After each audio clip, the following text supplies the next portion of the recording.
I mean, it was the reaction of people to me then, as a classmate or teachers, that whatever profession my dad had wasn't quite something you'd want your dad to be doing.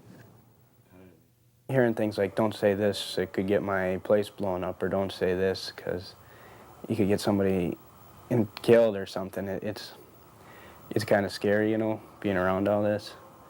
And Chicago, go back, you know, to the 30s, all around the country, you know, everyone all around the world, for that matter, associates Chicago with gangsters, Al Capone, rat-a-tat-tat. They don't know English, but they know Chicago and machine guns.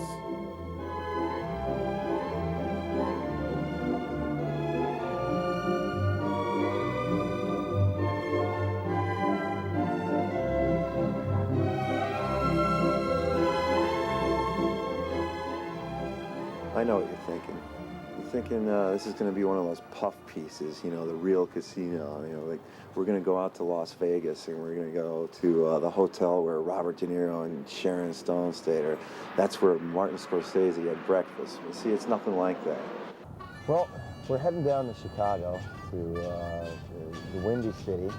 And as you may recall in the movie Casino, the characters were constantly referring to back home. Back home. Back home. Exactly. Back home. Back home. Back home. Well, the back home that they were referring to was Chicago. Part of the story began here at Bob Chin's Crab House a couple of years ago. I was working as a waiter, and I was working with a lady who I knew was Italian, and I knew that she was interested in film. So I had mentioned to her, you know, have you seen the movie Casino, you know, Scorsese's new film? And her response was, I didn't really want to see the movie Casino because as I was growing up, that was part of my life, and it was something I really didn't want to go back to. All right, my discussion with Joe is in reference to Norman Rosenthal, a.k.a. Frank Larry, and also known as Lefty by his immediate friends. We would go to Vegas as a family, and I was a very young child. I mean, it was probably 8 or 9. I remember that this guy named Lefty used to pick us up at the airport and drive us to either the Stardust or the Sands Hotel, and we'd stay there, and my sister and I'd had this fun vacation of swimming and eating and all that, but I guess there was a lot of other stuff going on at the time. all right, let me take the time to explain a few things here. First off, you've got Frank Lefty Rosenthal, who's Sam Ace Rothstein in the movie, of course played by Robert De Niro, and Tony Spilotro, Nicky Santoro, played by Joe Pesci. And you also have guys like Alan Dorfman, who was Andy Stone, played by Alan King. And then you also hear about Alan Glick. Alan Glick was Philip Green in the movie, played by Kevin Pollak.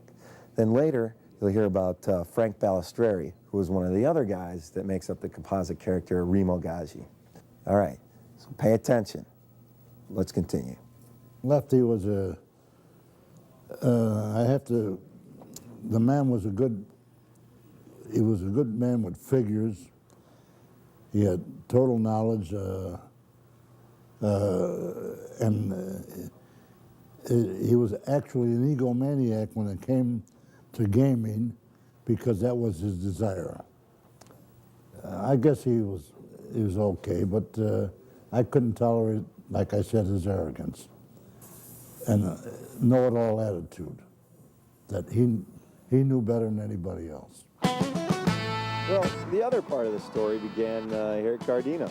Mike Gardino and I have been good friends for a while, and as a matter of fact, I made a commercial for his restaurant, and hopefully we can get Mike to tell us a little bit about the old neighborhood. See, he grew up on Grand and Ogden, which is Chicago's northwest side, and that's where Tony Spilotro and Frank Lefty Rosenthal are originally from.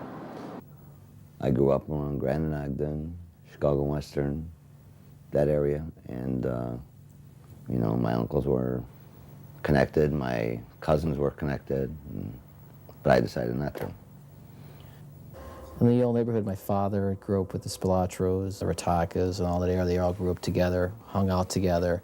That's how their association became, all of them around when they were young kids. Tony, he was NG. He was bad, just like the movie portrayed him to be. He was bad, he was mean, and he would just do anything to anybody and had no conscience. That's all I can say. Knowing Tony, when I met Tony and when I saw him as a kid, he was always a crazy guy. He always had a very, very hot temper. But when he came into town, he wasn't in town that much, but more of the stuff that I saw was really around the Chicago area. I'd go hang out with my father, and these guys would all meet in the back room. They'd all hang out together, play cards, and I'd be sitting there and hanging out with me and little Vic would be hanging out, screwing around the corner. But most of us, you know, you had Joey Farillo and Lombardo we'd see all these guys when we were kids. No, Tony Spilatro, okay, you on? Tony Spilatro wasn't a bad guy. He just had an awful temper. So he had an uncontrollable temper. But he was associated very tightly and closely with Norman Rosenthal, who, AKA Frank Larry or Lefty. Now, it's enough now. They were mean. They were bad news. In fact, I had a cousin that took a fall for one of them, otherwise he'd have been wound up in a trunk.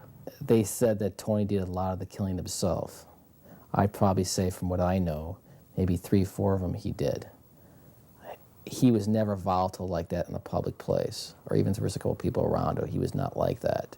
He'd have somebody else do it before he'd do it. But he did, I know he did some killings from it, just from talking to my father and doing other things. But he was never volatile, like, you know, he'd take someone and just punch him right in the neck like that. He had a hot temper, but he was not like that. They got into a beef one night in my uncle's bar, which was their father. And the smaller of the two went out to his car, got a gun, come back and shot his brother. He didn't die, but he was crippled. It severed his spine, and he was in a wheelchair for about, I want to say 5, 6 years, whatever, and he finally died. And my cousin that shot him never spent a day in jail. And he's the same one that took a fall for Spilatro and spent 15 years of his life in jail. Otherwise, he'd have wound up in a trunk. The effects on a family are never represented in the movies. And those effects can be very negative and really damaging. That was the case in our family. Michael was very, very small time. He wasn't that big at all. He was more of a happy-go-lucky guy.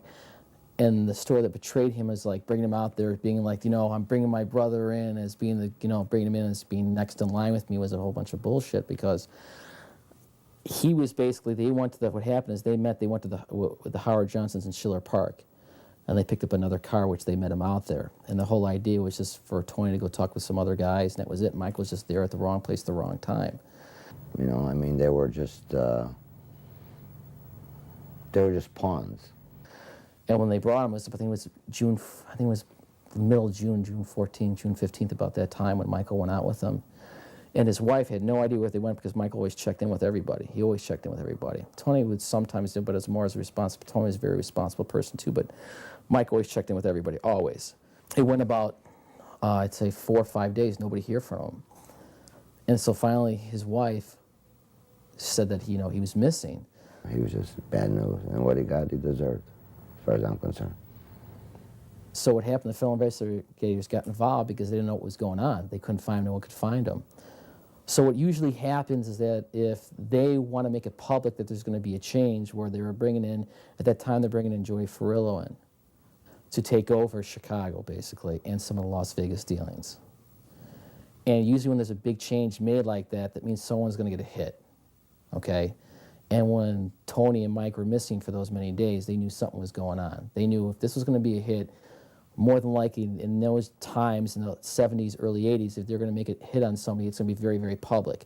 They want to find those, they want to be able to find the bodies. And basically, subsequently, what happened is that They went out there. Michael was in the wrong place at the wrong time. They got beaten. They got beaten to a pulp. Rat-a-tat-tat. A lot of it, Alan Dorfman was, he was basically Jimmy Hoffa's protege. He did a lot of stuff with the Teamsters, did a lot of loans for the Teamsters. He was always the good guy, and he was really a good guy in person. He was another fellow, lived in Riverwoods. We spent a lot of time with him when we were kids and their family. We had dinners with them. His wife was a real nice woman. What happened to Dorfman? Dorfman was murdered. That's what I thought. Things what happened before he got killed. A lot of stories came out in the movie. Came out. He said that he walked out. He was walking out of the restaurant and he got plugged, and that was it. One guy walked away, and then the two guys shot him. That's not how really what happened. What happened? He was being indicted. He was served. Well, this is the hotel where Alan Dorfman, the Andy Stone character played by Alan King, this is where he was gunned down. He was never going to talk, and everyone knew that. But what happened when they came down the killing, it had to be addressed by everybody in the higher ups. Okay, they all had to prove that they were going to kill him, and then none of them really wanted him to die. But they knew, okay, he's almost wasted all his money on all his legal fees. He's going to be a good enough star witness for the government. He's coming up to his car, and as a matter of fact, he had a videotape of a movie called Inadmissible Evidence, which curiously enough was about a guy who was being indicted due to mob connections. Well, it's really weird. Before Dorfman got killed, we were with him 2 days before he got killed. Anyway, as he was walking out with his friend, two gunmen in ski masks came out of nowhere and said, "This is a stick-up." His friend ducked behind another car. We had lunch with him, and I would never thought the guy would have been gone 2 days later. And I was like probably about 12, 13 at the time. And my mother saw his mother like almost, I don't know, was that day or the day before. I mean, his wife, I call his mother because I was son, the day before. And he was gone. And they shot Alan Dorfman 7 times in the head. And later at the crime scene, they found 8 shell casings, so apparently 1 shot missed. And then Dorfman took it, and that was it. But he wasn't, it wasn't something they had to do because they were worried that he was going to talk. Either way, it's just a wonderful lifestyle, isn't it? Rat-a-tat-tat. As far as I'm concerned, I'm Italian, and everybody thinks that because I'm Italian, especially I've got a business, that, I'm connected. Well, I'm not connected. I don't ever want to be connected. I'm my own man, and I don't need them. And if I needed them, I wouldn't use them anyway, ever. They're just not my kind of people. This paisan bullshit, doesn't mean nothing to me. I'm my own person. Walk out, we'd always have a remote car starter on the car. It was funny because it didn't start a couple different times, like 6 months apart, which was kind of scary because you're thinking, well, we're not going to get in the car. We didn't get in the car.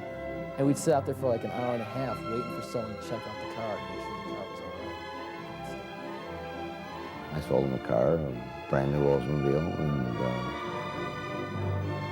maybe about 3 weeks later, he found him in the trunk of his own car that I sold him. Now it's enough now.